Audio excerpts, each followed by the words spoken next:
रूप नहीं स्वरूप देखो। प्रसिद्ध दार्शनिक सुकरात एक बार दर्पण में अपना मुख निहार रहे थे। उस वक्त उनके इर्द गिर्द अनेक शिष्य भी बैठे हुए थे। शिष्यों के मन में प्रश्न चिन्ह उभरा, कुरूप चेहरे को दर्पण में देखने से क्या प्रयोजन?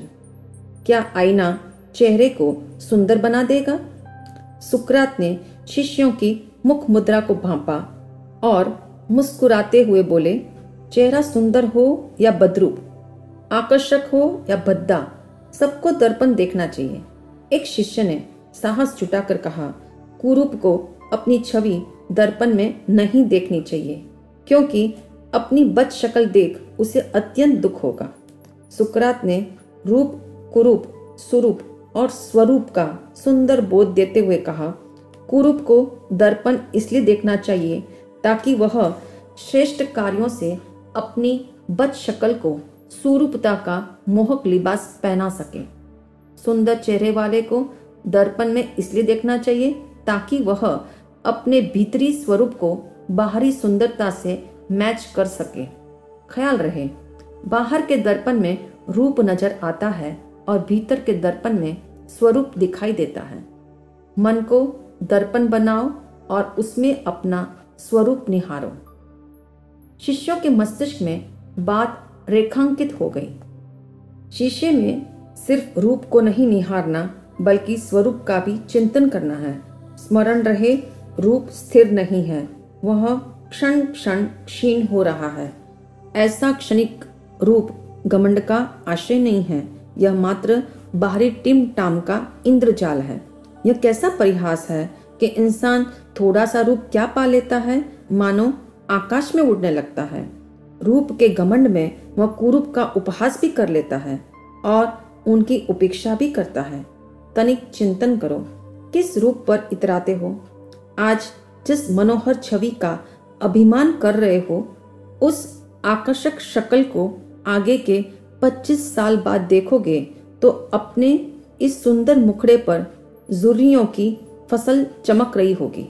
यदि और थोड़ा आगे झांकोगे तो यह रूप लावण्य चिता पर सुलगता हुआ नजर आएगा।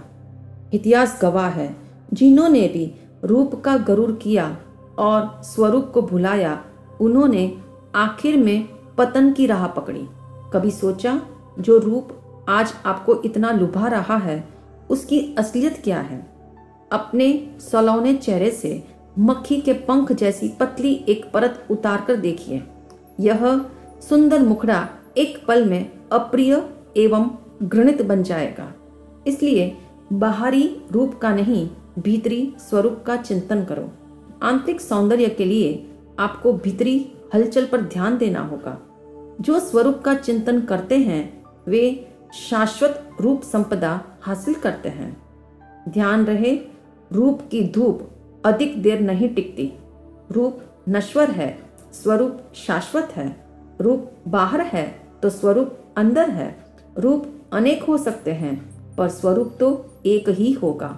रूप बदल सकता है पर स्वरूप को कभी नहीं बदला जा सकता। इसलिए अपनी शक्ल जब भी दर्पण में देखो तब मन को एक सुझाव अवश्य देना, जो आईने में प्रतिबिंबित है वह मेरा असली रूप नहीं है। मैं शुद्ध निर्विकारी आत्मा हूँ। मैं रूप नहीं, मैं आत्मा हूँ।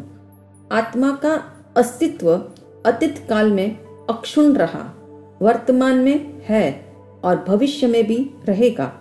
भीतर का रूप बदले बिना बाहर के रूप को संवारते रहना समझदारी नहीं है।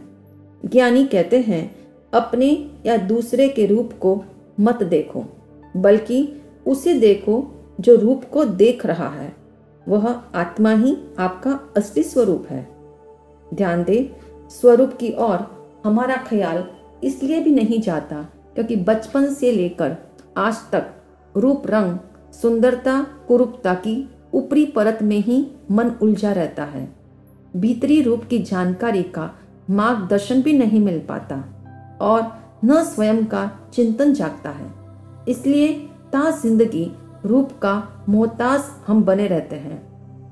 आत्मा के रूप को जानने के लिए देश या विदेश के किसी यूनिवर्सिटी या इंस्टीट्यूट से डिग्री लेने की जरूरत नहीं है। इसके लिए एक ही उपाय है, अंतर्लीनता की स्थिति प्राप्त करना। जब मन विचार शून्य होगा तो भीतरी स्वरूप दृष्टिगोचर होगा। स्मरण रहे, रूप के मोह में फंसी आत्मा की दशा शाखा पर बैठे हुए उन बंदरों जैसी है जो वृक्ष के टूट जाने पर रसातल की खाड़ में जा गिरते हैं। ऐसे ही रूप में आसक्त आत्मा भी दुर्गति में जा गिरती है। स्वरूप का चिंतन करने वालों की स्थिति उस पक्षी की भांति है जो वृक्ष को नष्ट हो जाने पर भी नहीं गिरता, बल्कि निर्मोह से अनंत आकाश की ओर उड़ान भरता है। स्वरूप चिंतन को आत्मसात करने हेतु एक प्रयोग अपनाएं। मैं रूप नहीं, मैं आत्मा हूं। अरूपी मैं शुद्ध आत्मा हूं। सुरूप या कुरूप की चर्चाओं में मत उलझना, बल्कि इन पंक्तियों को आंख बंद करके सतत दोहराना।